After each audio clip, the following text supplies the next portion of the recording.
जय जिनेन्द्र। मैं जितेंद्र कुमार भट्ट, कर्मचारी कॉलोनी, घामाडावाड़ा, सागवाड़ा। 1935 से अनवरत रूप से चली आ रही सोने की सर्राफा व्यापारी श्री केसरीमल जी, श्री नरेंद्र जी शाह साहब जो हमारे बीच में नहीं है, उनकी बहुत याद आती है। और उनके सुपुत्र प्रशु भाई शाह, जिन्होंने अपने एस केसरीमल ज्वेलर्स को सागवाड़ा के हृदय स्थल गौर चौराहे पे अपने प्रतिष्ठान को उन्होंने सजाया है, नवाजा है। वह अभी इस प्रतिष्ठान का फिर नवनिर्माण कर रहे हैं। वाकई में उनके मृदुभाषी व्यवहार और सामाजिक छोटे छोटे कार्यक्रमों में हर प्रकार से सेवा करते हैं। वो किसी गरीब की सहायता करते हैं, गौ माता की सेवा करते हैं, जो बीमार गौ होते हैं उनकी भी सहायता करते हैं। और ऐसे ही दिल से अपने धंधे के अंदर अपना जो कार्य क्षेत्र है उनका, सोने चांदी का जो व्यवसाय है, उस व्यवसाय में वो बड़ी निष्ठा पूर्ण कार्य करते हैं और ग्राहक को संपूर्ण संतुष्टि प्रदान करने में अव्वल रहते हैं। और ऐसे ही श्री पशु भाई, जिनके व्यवहार से आज यह एच केसरीमल ज्वेलर्स बहुत ही बुलंदी और ऊंचाइयों को छुआ हुआ है और उनके अंदर निर्माण कर रहे हैं। तो हम भगवान से प्रार्थना करते हैं, हम निवेदन करते हैं कि वह उज्जवल भविष्य की, और उनके लिए कामना करते हैं कि इनका प्रतिष्ठान आगे फले फूले, आगे बढ़े और सागवाड़ा की क्षेत्र की जनता, आसपास की जनता और आसपास के दूर क्षेत्रों में भी अपने सोने के व्यवसाय में लोगों की संतुष्टि के साथ अपना व्यवसाय करे। इसी आशा के साथ जय हिंद, जय भारत।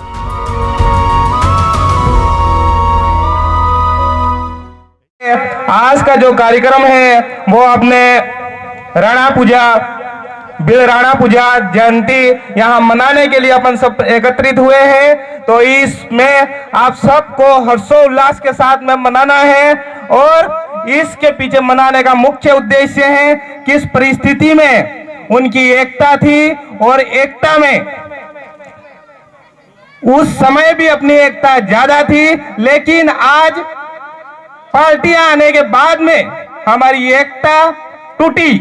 ये अपन सोच सकते हैं, विचार कर सकते हैं। इसके बाद में मैं कहना चाहूंगा कि आज दिन तक आपने भी सोचा होगा, हमने भी अनुमान लगाया कि सरकारें आती हैं जाती हैं, लेकिन जब चुनाव आते हैं उस वक्त वो लॉलीपॉप देने की बात करते हैं। और उसी के आधार पर आज मैं थोड़ी सी एक बात आप सबको कहना चाहूंगा कि मैंने एक अनुमान लगाया कि आज जो भी भाई मेरे मोबाइल लेने गए होंगे, बालिका लेने गई होगी या उसकी मम्मी लेने गई होगी, उसके पापा साथ में गए होंगे, लेकिन आज आपको पता है 4G और 5G, 4G तो और भी अब धीरे धीरे कम हो गया है, लेकिन 5G का जमाना है। और मोबाइल में आप जाके देखोगे तो वो 2G और 3G का मोबाइल आपको दे रहे, मतलब ये 1-2 महीना मोबाइल चलेगा। इसके बाद में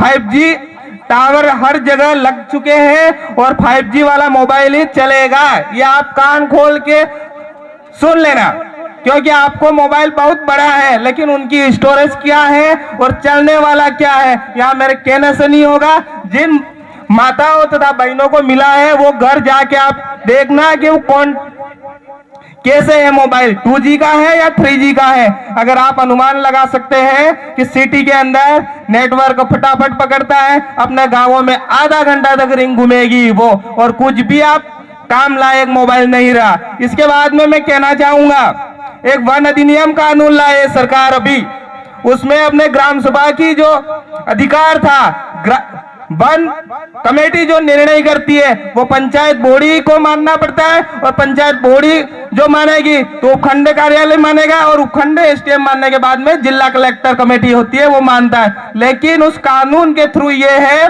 कि वन कमेटी है उसको निरस्त किया जाएगा, मतलब पंचायत निरस्त होगी, सरकार मन चाहे उस जमीन को अपने अंदर कर सकती है, मतलब वन भूमि है वो अपने अंदर कर सकती है। इसके बाद में एक बात और मैं कहना चाहूंगा आपको, एक अभी सरकार एक कानून लाई है, व्यक्ति मर जाता है तो उसके लिए मान लो अपने यहाँ एक कंडीशन होती है, एक कैमरे लगे हुए नहीं होती है, या एक्सीडेंट हो गया, मान लो रास्ते में व्यक्ति जा रहा है वो मर गया, तो एक्सीडेंट हुआ है कि मर्डर हुआ है अपन क्लियर नहीं कर पाते, तो अपन हॉस्पिटल में लेके जाते हैं और फिर कहते हैं पुलिस वाले को कि भाई ये व्यक्ति मरा कैसे है।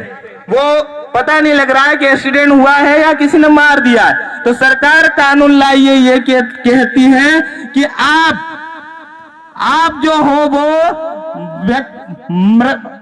लाश है उसको लेके बैठ नहीं सकते हो। अगर लाश को लेके बैठोगे तो आप पे मुकदमा होगा। अरे अपन इतने तो पागल नहीं है कि लाश को लेके क्यों बैठेंगे। अपन को अनुमान नहीं लगा सकते कि मान लो ये व्यक्ति मर गया है तो मर्डर हो गया है या एक्सीडेंट हुआ। अगर आपको तुरंत मिल जाए कि भाई ये एक्सीडेंट हुआ है तो अपन को कोई दिक्कत नहीं है, भाई एक्सीडेंट हुआ है तो व्यक्ति मर गया, या अपन को किसी ने मर्डर कर दिया तो अपन को ये पता लग गया कि ये मर्डर हो गया है। लेकिन कभी कभार क्या होता है कि अपन किसी को पता नहीं है व्यक्ति मरा कैसे, लेकिन सरकार ये कहती है कि लाश को लेके आप बैठना मत। अगर आप बैठोगे, अगर विधायक महोदय उसमें जाएगा तो उस पे भी एफआईआर होगी, या कोई जनप्रतिनिधि जाएगा तो उस पे एफआईआर होगी। तो आप अनुमान लगा सकते हो कि अपना पागल थोड़े कि किसी घर में किसी की मृत्यु हो जाती है अपन लेके बैठते हैं, लेकिन अपन को बस निकालने के लिए वास्तविक क्या हुआ है। इसलिए अपने सभी भाइयों को समझना है कि ये कानून अपने विरोध में है। आप मान के चलिए, अगर आप अनुमान नहीं लगा सकते हो जो भी आप व्यक्ति मरेंगे उनको आप देख सकते, गांव वाला कोई साथ में नहीं आएगा, सोचेगा कि अरे मैं जाऊंगा मैं फंस जाऊंगा, अरे मर गया तो मर गया, जैसे मरा वैसे जला दो। अरे अपन तो ये तो कह सकते हैं कि मरा कैसे, वो तो जानने का अधिकार है कि नहीं है। लेकिन ये सरकार नहीं चाहती है, और सरकार नहीं चाहती है तो आप सब जो भी मरा उसको जला दो सीधा, ये सरकार कह रही है। तो अपन तो ये कह रहे हैं तो वो मरा कैसे वो बताए, इसके बाद में अपन जलाते। लेकिन सरकार इसको सीधा ले जाकर, अगर आप नहीं लाओगे, आपका बेटा है आपका बाप है, अगर नहीं लाओगे तो सरकार खुद जला देगी। आप अनुमान लगा सकते हैं सरकार अपने विरोध में क्या कानून ला रही है। इसलिए सभी माताओं सभी बहनों को मैं कहना चाहता हूं कि अभी आप सबको एक बंधन में बांधना है और आप सबकी एकता करनी है। हम ये नहीं कहते हैं कि आप ये कर लो, आप अनुमान लगाइए। आज दिन तक ऐसा नेता आपने नहीं देखा होगा कि आपके बीच में आके बैठे। ये है हमारी जाजम की ताकत। हमारी जाजम की ताकत ये है कि हम यहाँ लाए तो आज आपके बीच में आके बैठे। अगर आपने जिन्होंने पहले जितने भी नेता सुने, अगर वो यहाँ बड़ी बड़ी सोफे लगाने पड़ते और सोफे पे आके बैठते और साथ में बैठने वाला भी कोई और होता, आप अनुमान लगाइए ये चीज। ऐसा एमएलए यहाँ में मेरे साथ ही कई सरपंचगण बैठे, जिला परिषद सदस्य बैठे हुए हैं और कई वडील बैठे हुए, सो आपके साथ में नीचे ही बैठे हुए हैं।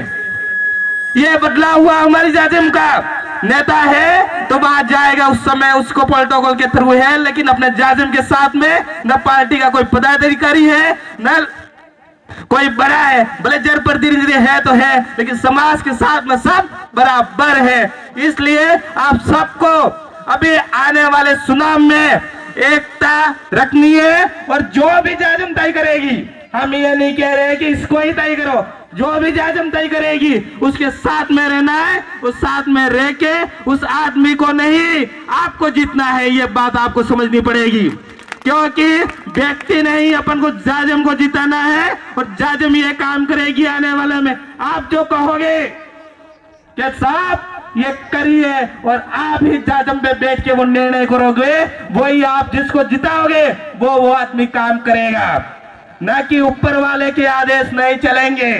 तो आप खुद सोच लीजिए और विचार करिए कि आने वाले समय में हमको क्या करना चाहिए। कुछ लोग होंगे सोचते होंगे कि हम दारू बांट लेंगे, साड़ियां बांट लेंगे, कुछ भी नहीं होने वाला है भाई। आप सामने दामने सब जाने वाले कहीं और।